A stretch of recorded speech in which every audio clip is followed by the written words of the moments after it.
yeniden başladı benim için. İlk aldığım o altın bronz madalyayla beraber çok hızlı bir gelişim gösterdim. Yani 2009'daki o Türkiye üçüncülüğü kariyerimde çok büyük işlere imza atmama sebep oldu. Bu süreçte 11 Avrupa şampiyonluğu, 3 dünya şampiyonluğu, 1 olimpiyat şampiyonluğu, 2 tane olimpiyat bronz madalyası kazandım. Tabii bunları kazanırken ailemden, sevdiklerimden, her şeyden fedakarlık ettim. Büyük sakatlıklar yaşadım. Özellikle hamstring kasımdan, omzumdaki köprücük kemiğimden çok büyük ameliyatlar geçirdim. O ameliyatların peşine dönüp tekrardan Avrupa Dünya Şampiyonu olabildim 2022 yılında. Dile kolay 15 senede her şeyimi güreşe adadım. Her şeyimi, yani maddi ve manevi anlamda her şeyimi güreşe adadım. Özel hayatım olmadı. Sevdiklerimden ayrı kaldım. Son 2,5-3 yıldır evliyim. Daha eşimle 1 aydır birlikte vakit geçirdiğimiz olmadı. Yeni bebeğim oldu. Ellerinizden öper. Daha bir kez gördüm. 14 gündür, 15 gündür daha hiç kendisini göremedim. Burnumda tütüyor. Nasip olursa açıklamamdan sonra görmeye gideceğim. Onların duasıyla bu yola çıkacağız. Öncelikle bu yola neden çıktığımdan sizlere bahsetmek istiyorum. Ben tahakkül olarak, spor kariyerini bırakmış bir kişi olarak kenara çekilme şansım tabii ki de yok. Neden? Ben her şeyimi güreş sayesinde kazandım. Yani varımı, yoğumu, maddi anlamda, manevi anlamda, yani tahakkül olduysam ben güreş sayesinde oldum. O yüzden benim her zaman güreşe olan misyonum devam etmeli. Edecekti inşallah. Çünkü altyapıdan gelip, yani güreş eğitim merkezinden çıkıp zirveye çıkmış bir sporcu olarak, kariyerini, her şeyini güreşe borçlu olmuş bir sporcu olarak, güreşin eksiklerini bilen, temel problemlerini bilen bir sporcu olarak benim bu sorumluluğu almam gerekiyordu. Bugün de inşallah sizlerle beraber açıklayacağımız projelerle, açıklayacağımız inşallah güreşin temel eksikleriyle inşallah eksiklerini açıklayacağız. Daha sonra da bizim eksiklere nasıl müdahale edeceğimizi inşallah açıklayacağız. Projelerimizi açıklayacağız nasip olursa. Burada gerçekçi olacağız nasip olursa. Neden? Çünkü biz güreşin içerisinden gelmiş bireyler olarak, ben özellikle bugün metne bağlı kalmak istemedim. Çünkü metne bağlı kaldığımda, hazır cümleler kullandığımda yani etkili olacağını da düşünmedim. Çünkü güreşin temel problemleri belli, eksikleri belli. Burada siyasete gerek yok, özlü söze gerek yok. Temel şeyler belli. Bugün size bunlardan bahsedeceğim inşallah nasip olursa. Bu yola çıkarken tabii benimle birlikte yol alanlar oldu, yol alacaklar kişiler oldu. Özellikle burada şampiyon abilerim, hocalarım, buraya gelen davetliler, herkese ayrıca teşekkür ediyorum. Hocalarıma, büyüklerime, çok değerli hocalarım, arkadaşlarım var, şampiyon sporcular var. Özellikle Rıza Kayal kardeşim, biz olimpiyatlardan 3-4 ay önceydi tabii biz bu yola çıkmayı düşünürken, ama benim bu olimpiyatta sporu bırakma sebebim federasyonla falan bir alakası yok. Adaylığımla alakalı bir alakası yok. Ben fiziki anlamda artık güreşe olan misyonumu doldurduğumu hissettim. Özellikle son kampta hocalarım bilirler. Milli takımdaki hocalarım, arkadaşlarım şahittir. Omuz başlarım sakat. Ağrıdan antrenman yapamadım. Dizlerim yine aynı şekilde seke seke antrenmanlar yaptım. Özellikle olimpiyatlara giderken sadece son hafta 3 tane güreş antrenmanıyla olimpiyatlara gittim. Bunu yaşayanlar, görenler zaten biliyorlar. Federasyonla alakalı bir düşüncem olmasaydı dahi ben bu misyonumu tamamladığımı düşünüyordum. Minderde olan misyonumu tamamladığımı düşünüyordum ve zaten bırakacaktım. Hamdolsun güzel de bir bitiriş oldu. Özellikle dünya güreşine 2012'den bu yana özellikle ağır siklette yön vermiş, ağır siklette güreş tarzını değiştirmiş bir sporcu olarak orada 15 dakika alkışlanmak, dünya güreş camiasının önünde 15 dakika alkışlanmak benim için çok gurur vericiydi. Burada Rıza Kayal kardeşime dikkat çektim. Özellikle biz olimpiyatlardan önce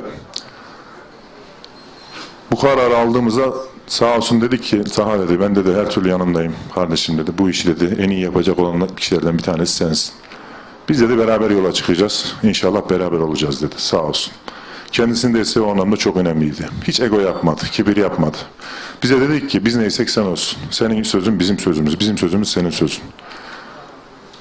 Kendisinin biliyorsunuz ufak bir problem oldu ama inşallah onu da halledeceğiz. Görüşmelerimize inşallah devam edecek. Biz seçilirsek, inşallah nasip olur da gelebilirsek, uluslararası anlamda da ismimizin de ağırlığını kullanarak inşallah onunla alakalı girişimlere bulunup tekrardan güreşe dönüp güzel bir bitiriş yapmasını istiyoruz. İnşallah güzel bir bitiriş yapacak. Tekrardan şampiyonluklarıyla inşallah bitirecek. O anlamda ben kendisine teşekkür ediyorum. Diğer şampiyonlarımıza, burada isimlerini tek tek saymayacağım. Camiamızın önüne gelenlerine, herkese çok çok teşekkür ediyorum. Özellikle bu yola çıkarken Türk güreşinde gördüğümüz temel eksiklikler vardı. Yani bunları zaten çok fazla araştırmaya da gerek yok. Herkesin bildiği temel problemler. Bunlar nedir? Tesisimizin maalesef idari anlamda bir tesisimizin, bir binamızın maalesef yıllar boyu olmaması. 100 senelik tarihi olan bir federasyonuz fakat henüz halen bir idari binamız maalesef yok. Altyapı, özellikle kulüplerimizin şu anda desteği çok azaldı. Şu an Türk güreşini ayakta tutan kulüpler ve belediyeler. Belediyelerin desteği çok önemli ama maalesef şu an desteklerimiz çok azaldı. Kurumlarımızın, spor kulüplerinin desteği çok azaldı. Bunun farkındayız. Geleneklerimiz var güreşte değil mi? Yani tarihten bu yana mesela işte atıyorum bir zafer turnuvamız, bir şampiyonlar turnuvamız, bir Yaşar Doğu turnuvamız, işte kampa gidildiğinde olan gelenekler. Bazı şeylerimiz maalesef yıllar boyu kaybedildi. İşte yıldızlarımız her sene en az 7-8 kamp yapıyorken maalesef şu an kamp sayıları 1'e 2'ye düştü. Gençlerimiz yine aynı şekilde kamp sayılarımız, turnuva sayılarımız çok azaldı. İnşallah bunların sayılarını tekrar artırıp onlara müsabık yapıp özellikle kulüplerle görüşmeler yapıp bir de şampiyonların desteğiyle özellikle onların desteğiyle biz hep beraber gideceğiz. Onların desteği çok önemli. Burada aramızda olamayan Ahmet Ayık şampiyonumuz, biliyorsunuz kendisinin bir rahatsızlığı var. Kendisi daha her türlü yanındayım. Bu camiayı toparlayacak olan kişi sensin. Bunları birleştirecek olan kişi sensin. Diğer adayları da çağıracağım. Onlarla da konuşacağım. Onların senin etrafında birleşmesini sağlayacağım dedi. Sağ olsun. Bizlere de bu takdiri gördü. Ahmet Ayık şampiyonumuz, kendisine buradan şifalar diliyorum. Aynı zamanda kadınlardaki efsanemiz Yasemin Adar, o da bizimle birlikte sağ olsun. Biz dedik ki 3 ağır siklet bir araya gelelim. 3 ağır siklet biz bir araya gelirsek dünyada zaten çok büyük sözlerimiz oldu. Her yerde İstiklal Marşı'nı beraber dalgalandırdık.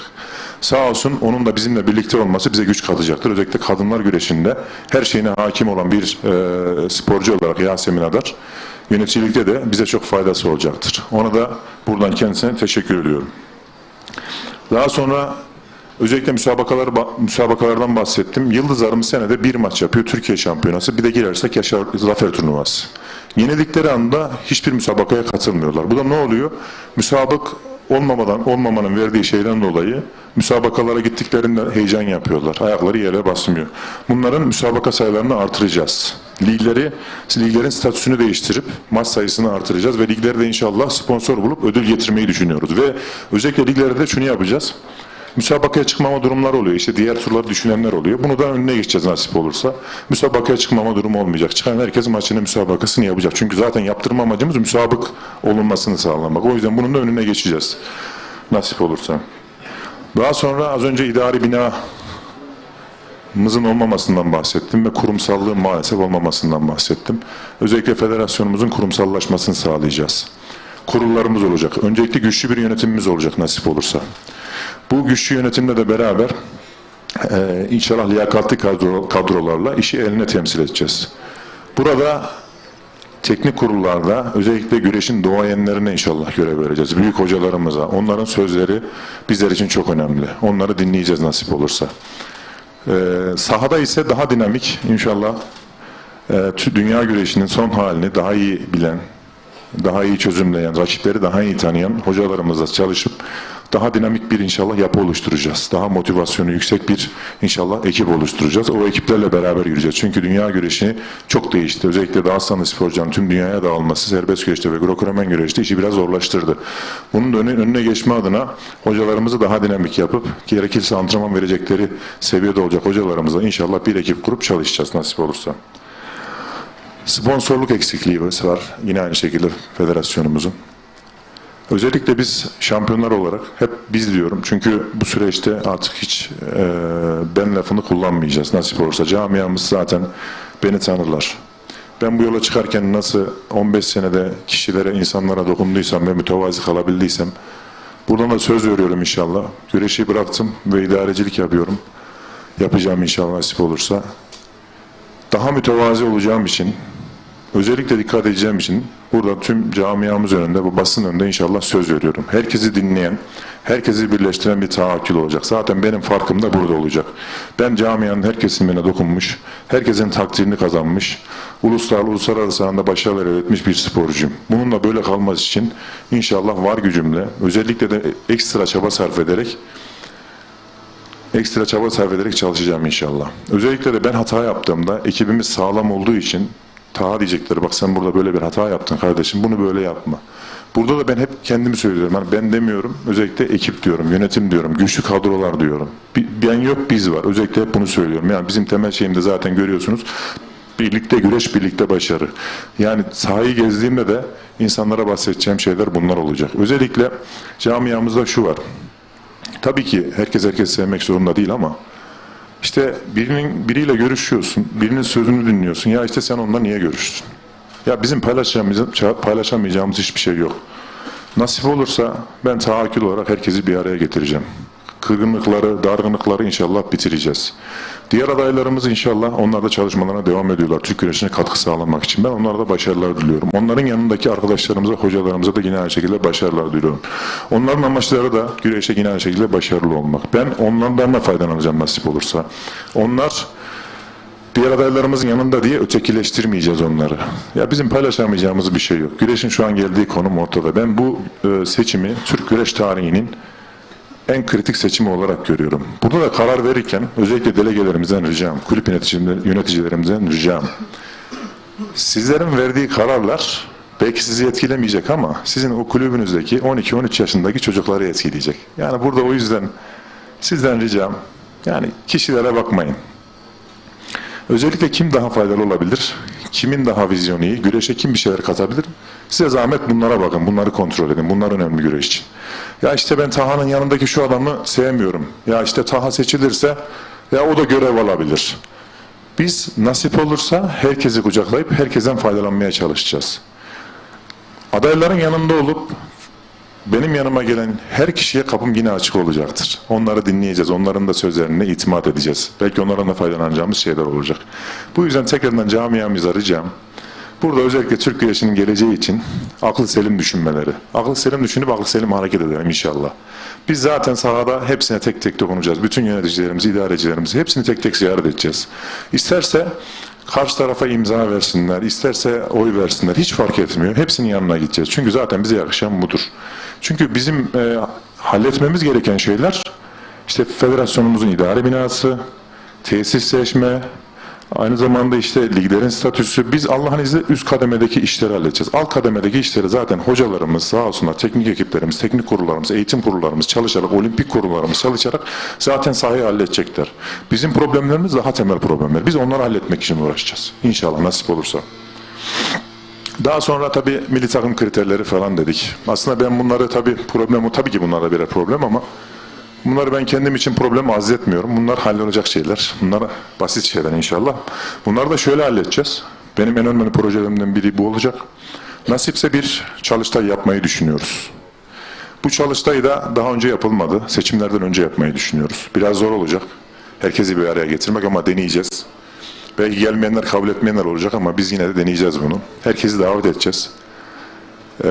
Uygun gördüğümüz bir şehirde. Orada bir araya geleceğiz. Benim özellikle seçimdeki en kritik projelerimden biri bu. Bunu yapmaya çalışacağım. Yani nasip olursa. Zor ama yapmaya çalışacağım. Burada da bu çalıştayda özellikle tüm güreşin duayenlerini, kulüp yöneticilerini, idarecileri, herkesi davet edeceğiz. Hani şöyle bir söz diyorlar tabii, hani bu bize bir olumsuz şey de yansıyor ama ya işte Taha şampiyon, işte beni tanıyanlar biliyor, mütevaziliğim, insanları dinleyeceğim ama ya bizi dinlemez kaygısı olabilir. Bu kaygıyı yıkma adına şöyle bir şey yapacağız. Yapacağımız çalıştayla beraber diyeceğiz ki delegelerimize, kulüp yöneticilerimize, hocalarımıza gelin. Milli takım kriterlerinin belirlenmesi. Nasıl istiyorsunuz? Soracağız. Orada çıkan karar federasyonun uygulayacağı ilk kararlar olacak. Liglerin statüsü nasıl istiyorsunuz? Ligleri böyle istiyoruz dediler. Zaten orada çıkan beyin fırtınasında bizim itiraz etme şansımız yok. Ortak akıl zaten doğru kararı alacaktır Türk güreşi adına. Bu anlamda da şöyle hissedecekler. Ya evet, adam bizleri dinliyor. Hatta bu çalıştayı her sene dünya şampiyonlarının sonunda yenileyeceğiz. Yenileme sebebimiz de şu, belki eksiklikler olacak liglerde, belki milli takım kriterlerinde eksiklikler olacak. Biz bunları yenilediğimizde inşallah problemler yavaş yavaş ortadan kalkacak ve tüm kulüplerimizin bir söz hakkı olacak. Milli takım hocalarının belirlenmesi, az önce ben bir hocalarımızın belirlenme şeyinden bahsettim, kriterlerinden. Ama yine de o çalıştayda belirlenecek kurallarla, şartlarla milli takım hocalarımız da onların doğrultusunda, görüşleri doğrultusunda inşallah belirleyeceğiz nasip olursa. Ben özellikle de söyledim, bu yola çıkarken genel mentalitem ben değil biz olacak dedim. Hep bunun da üstünde inşallah çalışacağız. Burada tabii Sayın Cumhurbaşkanımız Recep Tayyip Erdoğan'ın bizlere olan teveccühü ve desteği çok önemli. Öncelikle ondan bahsedeceğim. Biz 15 senedir çok büyük madalyalar kazandık. Sayın Cumhurbaşkanımız bizlere her zaman yanında oldular, sağ olsunlar. Bizleri çok sever, evladı gibi sever, sağ olsunlar. Bizlerin misyonunun ve görevinin de sağ olsun kendileri farkında. Gençlik ve Spor Bakanımız Sayın Osman Aşkınbak yine aynı şekilde bizlerin 2009 yılında federasyon başkanlığını yapmış bir ağabeyi. Şu an bakanlığımız yapıyor. Kendilerinin desteği bizler için çok önemli olacak. Yine aynı şekilde Sayın Bakanım yardımcımız Hamza Ellikaya, güreşin içerisinden gelen birisi. Seçilirsek zaten Türk güreşini kalkındırma adına onun yanına gideceğiz. Bütçemizi onlardan alacağız. Tabii ki onların desteği bizler için çok önemli olacak nasip olursa. Burada belediyelerimize ve kulüplerimize biliyorsunuz çok iş düşüyor. Şu an Türk güreşini belediyelerimiz ayakta tutuyor. Sayıları azalsa da. Ben buradan Türkiye'nin iki büyük kulübü Ankara Büyükşehir Belediyesi ve İstanbul Büyükşehir Belediyesi spor kulüplerimize çok teşekkür ediyorum. Aynı zamanda diğer Erzurum, Bursa, Çorum, Sivas, tüm belediyelerimize, kulübü olan destekleyen tüm belediyelerimize çok teşekkür ediyorum. Bizler tabii ki Cumhurbaşkanımızın destekleriyle inşallah tesisleşme anlamında adımlar atacağız. Bakanımızın da yine aynı şekilde tesisleşme anlamında bize vereceği desteklerle adımlar atacağız. Nasıl basketbolda Abdi İpekçi salonunun olduğu yere yeni idari bina ve salon yapıldıysa inşallah aynısında Cumhurbaşkanımızın destekleriyle inşallah yanına gittiğimizde alamayacağımız hiçbir şey yok. Özellikle ben ne diyorum? Biz ekip olarak gittiğimizde alamayacağımız bir şey yok. Bütün şampiyonlar olarak gittiğimizde alamayacağımız nasip olursa bir şey yok. Cumhurbaşkanımız sağ olsun güreşi çok seviyorlar. Bunu da inşallah hep beraber ekip olarak başaracağız. Burada özellikle şimdi sizlere bir tabii söz vermek istiyorum. Müjde vermek istiyorum. Çok önemli Türk güreşi adına. 100 senedir yapılmayan bir şeyi inşallah hayata geçireceğiz ve federasyonumuza kazandıracağız. Biliyorsunuz ben Ankara Büyükşehir Belediyesi Askispor'dayım. 15 senedir de burada güreş hayatıma devam ediyorum. Bizden önceki bütün belediye başkanlarımızın bizlere emeği oldu sağ olsunlar. Hepsi haklarını helal etsinler. Tüm belediye başkanlarımız. Çünkü 15 senedir bir kulübüz. Onların emeğiyle kulüp bugünlere geldi. Ve şu anda kulüp başkanımız Sayın Yüksel Arslan ve onursal başkanımız Ankara Büyükşehir Başkanımız Sayın Mansur Yavaş'ın bizlere bir müjdesi oldu. Taha, kendileri özellikle ülkesini, milliyetini seven, ben hep şunu söylerim. Güreşi seven insan ülkesini seven insandır. Güreşi seven insandan vatan haini çıkmaz. Ben hep bunu söylerim. Güreş seven ülkesini sever. Sağ olsun başkanımız ülkesini, milletini seven, güreşi seven, atasporunu seven kişiler sağ olsunlar. Taha dedi eğer de seçilirsen kardeşim bu sana müjdem olsun dedi. Federasyonumuza bir idari bina ve bir salon sözünü inşallah başkanımızdan aldık.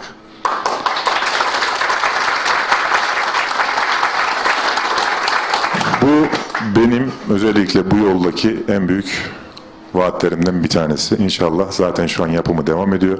Yanımıza talimatlarını verdiler. Ayrı bir bina istiyorum. Olimpik Park'ın içine yapılıyor Keçiören'de.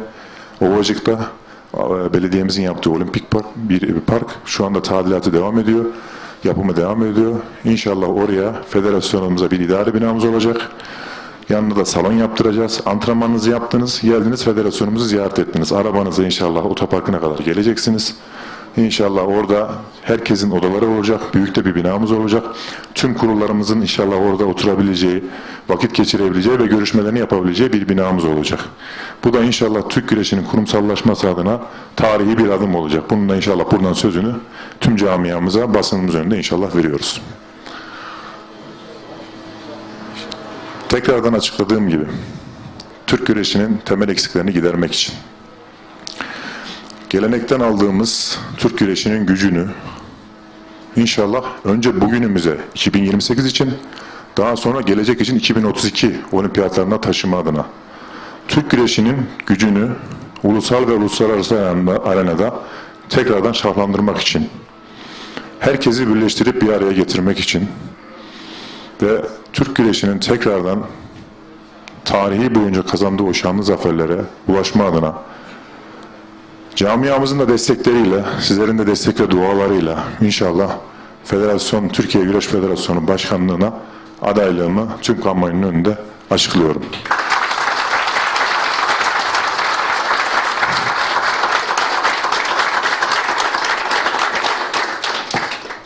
Rabbim bizleri utandırmasın.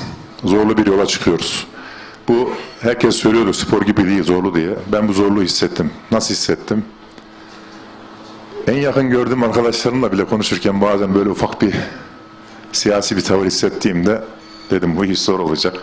Ama önemli değil. Biz tüm gönüllere dokunmuş, herkesin gönlünü almış şampiyonlar olarak sahaya çıktığımızda farkımızı hissettireceğiz. Nasip olursa alnımızın akıyla da bu işten ayrılacağız. Tüm camiamızdan dua bekliyorum. Herkesin önünü öpmeye de inşallah geleceğim. Sizlerin duasıyla bu yola çıktık. Kazandığımızda da sizlerle beraber, hepimiz beraber inşallah Türk güreşini ayağa kaldıracağız. Teşekkür ederim herkese.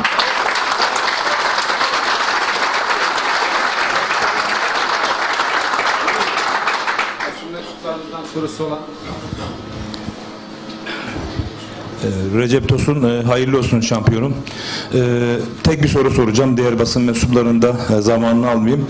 Uluslararası alandaki mücadelelerde tırnaklarımızla kazıya kazıya gelip de madalya şansımızı yakaladığımız anda lobilerin ve masa başı oyunlarıyla kaybetmiş olduğumuz madalyalar var. En büyük şahidi sensin son olimpiyatlarda. Şimdi dünyadaki dünya güreşindeki tahakkül isminin güçlülüğü ve vizyonu bu masa başı ve lobilere bir bariyer ve duvar olabilecek mi? Teşekkür ediyorum. Teşekkür ederim Recep abi. Desteklerinizden dolayı ve sorunuzdan ötürü. Şimdi biliyorsunuz Paris Olimpiyatlarında yarı final müsabakasında hakemin tamamen tavırlı bir yönetimiyle pasifitelerle 2-1 yenilerek olimpiyat altın madalyam gitti. Basit geliyor ama söylerken hakem 10. saniyede beni uyarıyor, 15. saniyede ihtarı kaldırıyor, pasifiteyi kaldırıyor. Yani puan vermeden olimpiyat üçüncüsü oldu. Bu anlamda da söylüyorum yani orada çok lobi olarak çok zayıf kaldık. Eğer az bir şey güçlü olsaydık o hakem o eli kaldıramazdı. Kaldırmaya gücü yetmezdi. Orada 2 tane dünya şampiyonu, olimpiyat şampiyonu güreşiyor ve pasifiteyle bir ülkenin kaderi belirleniyor. Ben altın madalyayı alsaydım 30 sıra birden ülkemiz sıra yükselecekti. Cumhurbaşkanımıza ziyaretimizde de bunu belirttim. Oradaki altın madalya o kadar değerli bir madalyaydı. Finalde de Gürcü sporcu geldi. Gürcü sporcuyla zaten olan rekabetimizi biliyorsunuz. Büyük bir üstünlüğüm vardı. Yani Allah'ın izniyle orada finalde de maçı yenip şampiyon olacaktım. Ama lobimizin zayıflığından dolayı bu oldu. Şimdi bizlerin avantajı burada bu olacak. Tahakkül olarak benim dünya güreşinde bir ağırlığım var. Az önce de bahsettim. Tabii hep mütevazilikten demiyorum ama burada bunu söylemekte zorundayım. 2012 yılında ilk Avrupa şampiyonluğumla beraber ağır sikletteki güreş tarzı değişti. Önceden müsabakalar 1-0-0-0 pasiflerle biterken benle beraber 10'lu sayılar, 15'li sayılar çıkmaya başladı. Çok puanlı sayılar çıkmaya başladı. Hareketli güreşi ağır siklet güreşine benle beraber özellikle rakipler hepsi daha nasıl güreşiyor? Daha hareketli olmalı üzerinden hep böyle yürüdü ve rakipler artık güreş şeklini değiştirdiler. Hamdolsun. Bizim orada olmamız, kenarda olmamız, yöneticilerin, hakemlerin yanında olmamız, özellikle iletişim kurmamız, Allah'a şükür İngilizcemiz de o anlamda bize de çok avantaj sağlayacak. Onlar da uluslararası anlamda kuracağımız kontaklar sayesinde bu sıkıntıları bir daha yaşamayacağız. İnşallah. Şanssızlıklar olabilir mi? Olabilir. Ama bariz hatalar Allah'ın izniyle olmaması için elimizden gelen tüm lobiyi orada göstereceğiz. Ben orada başkanların yanına oturduğumda bir şampiyon olarak kuralları bilen, her şeyi bilen bir şampiyon olarak oturduğumda inşallah böyle basit hatalarla bizim güreşçilerimiz inşallah artık yenilmeyecektir. Yani biz de bunun buradan sözünü inşallah vermiş olalım. Sayın Başkan, başarılar diliyorum önce. 2 şampiyon listenizde olacak mı? Bunu söyleyebiliyor musunuz? Rıza ve şöyle, yönetim kuruluyla alakalı biliyorsunuz milli sporcu şartı var. Resmi bir birliktelik olmayacak ama gönül birlikteliğimiz olacak. Yani onlarla hiç fark etmiyor. Federasyonumuzda yine beraber olacak. Belki resmi bir görev olmayacak ama gönül birlikteliğimiz olacak orada. Diğer bir sorum, 15-20 yıldır Türk güreşi ve bu üçlü damga vuruyor. Federasyon başkanları da bu konuda çok şanslıydı. Siz kendinizi federasyon başkanı olduktan sonra acaba böyle potansiyelli sporcular görüyor musunuz gelecekte? Biraz bu anlamda sıkıntı yaşayabileceğiz. Özellikle bizim elimizde sihirli değnek yok. Bundan bahsetmek istiyorum. Ben ne dedim? Biz hep realist olacağız, gerçekçi olacağız. Burada olmayan bir şey yapacağız deme şansımız yok. Yani biz bu işin içerisinden gelmiş kişiler olarak hayal satma şansımız da yok. Kimseyi kandırma şansımız yok. Çünkü böyle bir kariyer bu işlere girmemeli, girmez zaten. Biz realist olacağız. Burada da şunu söylemek istiyorum. Biz geldiğimizde hemen 2028 olimpiyatlarına şunlar olacak deme şansımız yok. Çünkü elimizdeki mevcut kadro belli. Şu an var olan iyi güreşçilerimiz var, şampiyonlarımız var. Onlar inşallah 2028'de yine favori olacaklardır. Onları oraya taşıyacağız. Ama yıldızlarda ve gençlerde maalesef 2 senedir dünya şampiyonlarında boş çekiyoruz. Yani altın madalya alamıyoruz. Bu çok büyük bir handikap. Eğer yıldızlarda alamazsak büyükler de alamayız. Zaten oralarda kendimizi göstereceğiz ki aynı rakipler büyüklere çıkacak. Aynı rakipleriyle. Eğer orada onlara yenilirsek büyüklerde biraz işimiz daha da zorlaşacak. Bu anlamda altyapıdaki hocalarımıza, antrenörlerimize çok büyük bir iş ve görev düşecek. Onlara inşallah en iyi antrenör ve hocalarımızı altyapıda değerlendireceğiz. Altyapıda çünkü birebir çocukla ilgilenmeli ve ben hep şunu söylüyorum. Bu tabii soruyla alakalı değil ama söyleyeyim. Bir Türk güreşi stili oluşması gerekiyor. Mesela bir İranlı müsabakaya çıktığında bir tarzı var. Sürekli atak, sürekli ileri, sürekli rakibin üzerinde bir baskı var. Biz Türk güreşçiler olarak da belki çok teknik değiliz ama en azından kuvvet ve kondisyon olarak iyi durumdayız. Bunun üstüne gitmemiz gerektiğini düşünüyorum. Yani hocalarımız şunu öğretecek önce çocuğa. Önce duruş, sonra tutuş, sonra bozuş, en son teknik. Önce bunları öğretecek. Çocuklar tutuşu, bozuşu bilmeden tekniğe giriyorlar maalesef. Bunun sıkıntısını yaşıyoruz. Çocuklara bunu öğreteceğiz. Atak güreşmeyi. Yani bir Türk müsabakaya çıktığında geri adım atmaz. Bunu öğreteceğiz. Bu mantaliteyi yerleştireceğiz. Sürekli ileri, sürekli ileri, sürekli atak, arayan. Yani müdafada bekleyen bir Türk güreşçi olmasını istiyoruz. Bunu da yavaş yavaş oturup 2032 olimpiyatlarını hazırlayacağız. Şu anki mevcut kadroda alttan gelen ki iyi genç kardeşlerimiz olmasına rağmen yine de biraz ufak bir sıkıntı yaşayacağımızı düşünüyorum. Bu anlamda da aldığımız sorumluluk zor. Seçim süreci zaten bir ateşten gömlek ama seçildikten sonra yine aynı şekilde zor bir görev bizleri bekliyor bu anlamda.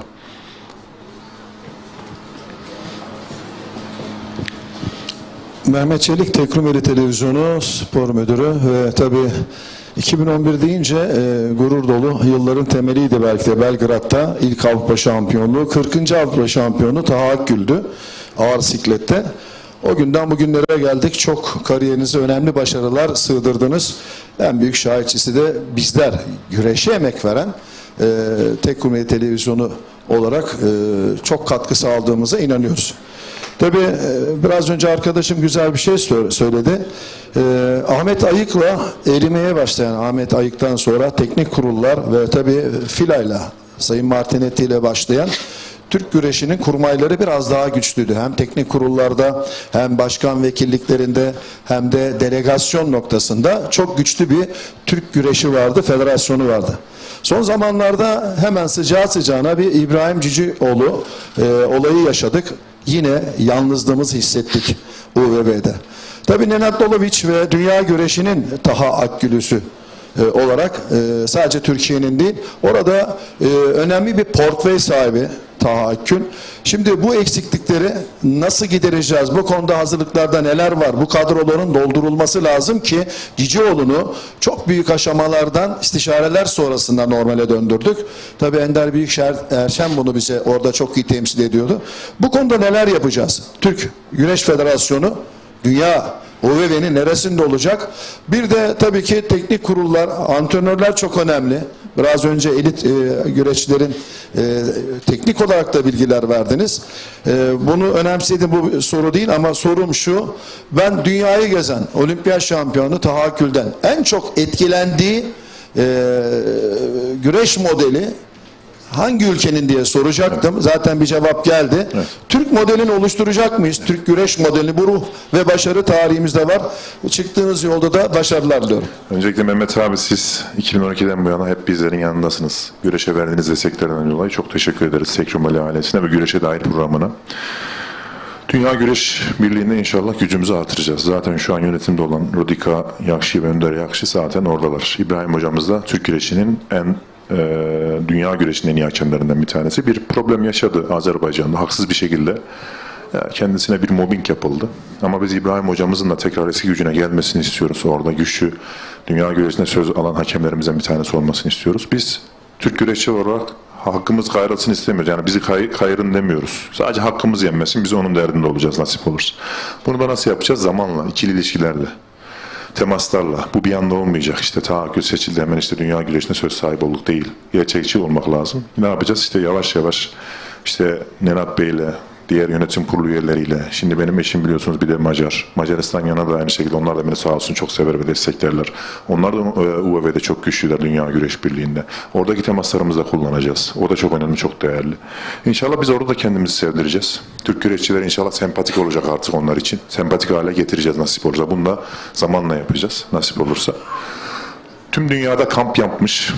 Amerika'sı, İran'ı, Almanya'sı, Rusya, Dağıstan'ı, Osetya'sı, Rusya'nın her bölgesinde, ya Kürdistan'ı, Sibirya'sı, her bölgesinde kamp yapmış, her sistemi görmüş bir sporcuyum.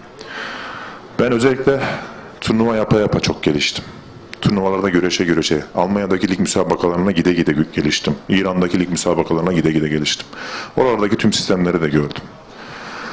Bize en yatkın olanı, bana göre İranlıların tarzına benzeyen bir güreş stili daha uygun olacağını düşünüyorum. Tabii ki gençlerimizin güreş özelliği, karakteri farklı olabilir. Farklıysa biz ona illa böyle güreşeceksin demeyeceğiz. Ama bunu altyapıdan eğer başlayıp oturtturabilirsek doğru olanı, inşallah yukarıya çıktığımızda da artık bir Türk güreş stili oturtturabiliriz. Yapalım bunu, inşallah yaptıralım. Yani özellikle yıldızlardan başlayacağız bunu öğretmeye nasip olursa. Bize en yakın güreş tarzında o olduğunu düşünüyorum nasip olursa, eğer becerebilirsek inşallah nasip olursa.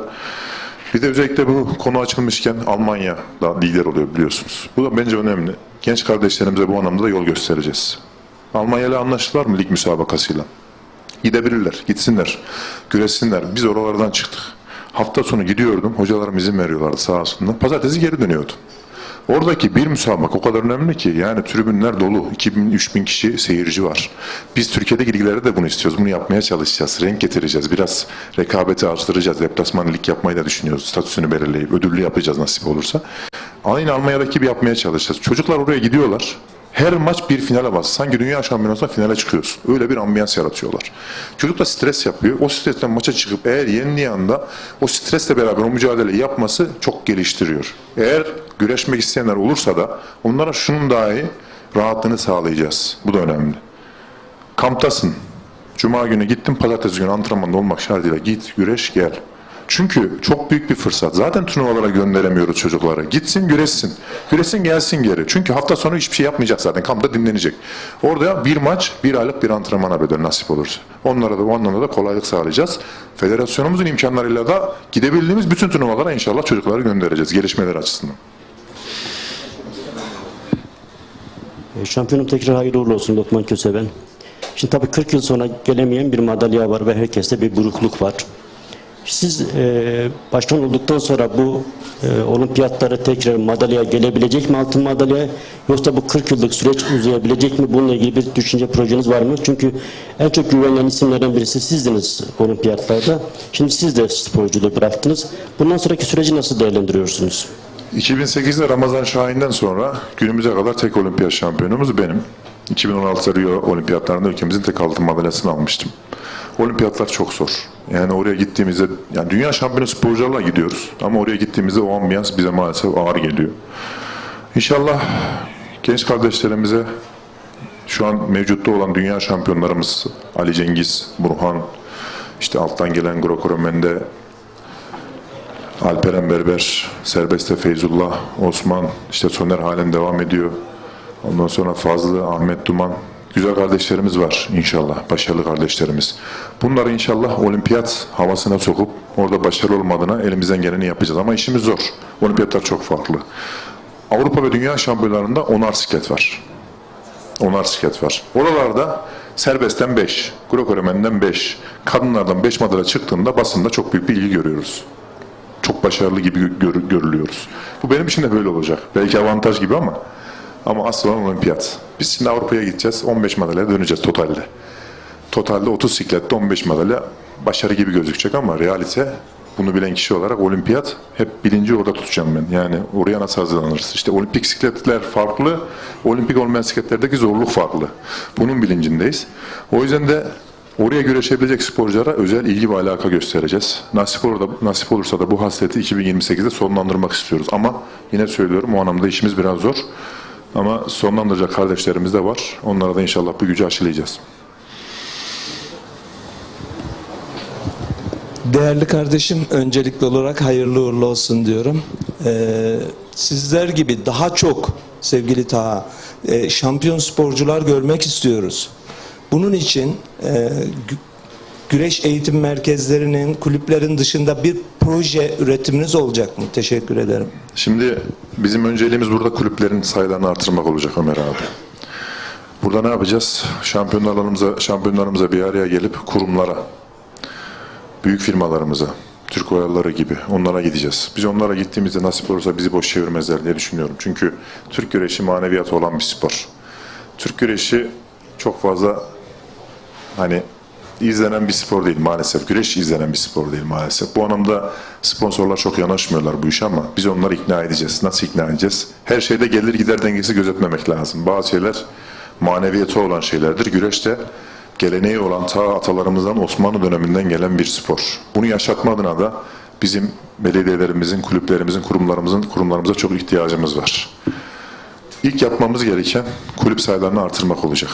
İnşallah biz oraları artırırsak bu sefer çocukların güdüleyecek yani. Şu an mesela altyapıdaki çocukların aldığı maaşlar çok komik durumlarda. Buradan söylemeyeceğim.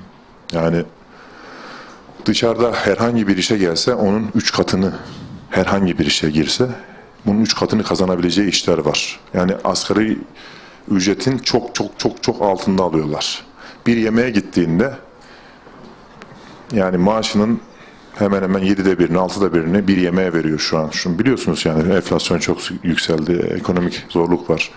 Kulüplerin tekrardan nakit anlamda kulüplere para göndermesi zorlaştı. Zor bir dönemden geçiyoruz. Dünya güreşi zor bir dönemden, Türk güreşi çok zor bir dönemden geçiyor. Ekonomik kriz anlamında. Bu çocuklarımızı da vurdu.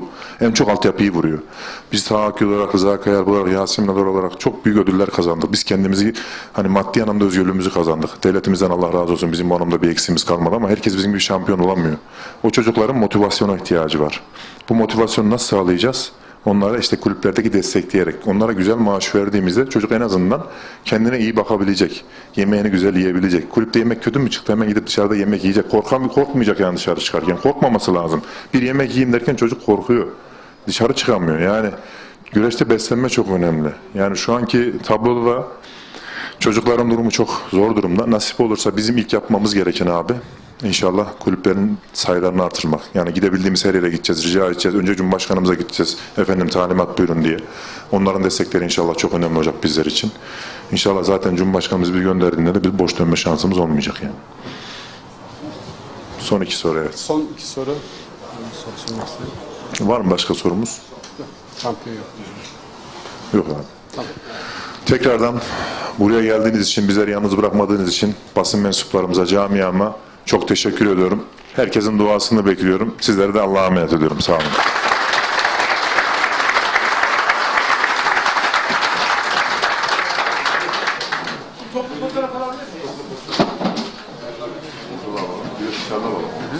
Bunu kaldırabilir miyiz? Şuraya kaldırabilir miyiz?